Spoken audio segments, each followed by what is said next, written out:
ශ්‍රද්ධාවන්ත ගුණගරුක කාරුණික පින්වතුනි, අපි අද සාකච්ඡා කරන්න සූදානම් වෙන්නේ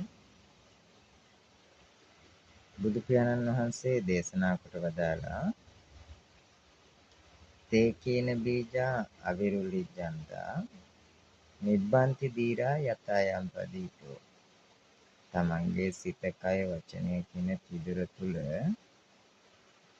තමන්ට මේ ලෝභ දේශ මොහ වැඩෙන බීජයක් හටගනීද ඒ දේ තේරුම් අරගෙන ඒ බීජය අවියක් කියලා තමන්ගේ නිර්වාණ ගමනට බාධකයක් කියලා තේරුම් අරගෙන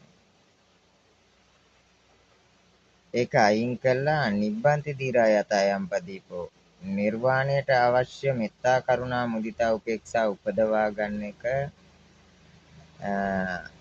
පහන් ආලෝකයක්සේ යතයම් පදීපයක් වගේ කියන එක පැහැදිලි කරලා තියෙනවා. ඉතින් ශ්‍රද්ධාවන්ත පින්වතුන් තේරුම් ගන්න ඕන අපි නිර්වාණ ගමනට අවතීර්ණ වෙනකොට අර මස් මාළු කිරි බිත්තර කියන දේවල් වලින් අයින් වෙලා ඒක තේ කියන බීජය අවිරුලිජ්ජන්දා කියලා තේරුම් අරගෙන නිර්වාණයට අදාළ බීජය නිබ්බන්ති දීරා යතයම් පදීපෝ කරගන්න නම් නිර්මාංශ වෙලා තමන් මග පුරන්න ඕන. ඒ කියන්නේ ආලෝක යක්ෂයාටවත් පුළුවන් කමක් නැහැ පින්වතුනි මස් මාළු කකා අරිහත් වෙන්න. ඉතින් ඒ කණේක නවත්තන්න තමයි එදා ආලෝක යක්ෂයාට ධර්මයේ දේශනා කළා වගේ පින්වත් ඔබ සියලු දෙනාට මේ ධර්මයේ පැහැදිලි කරන්නේ.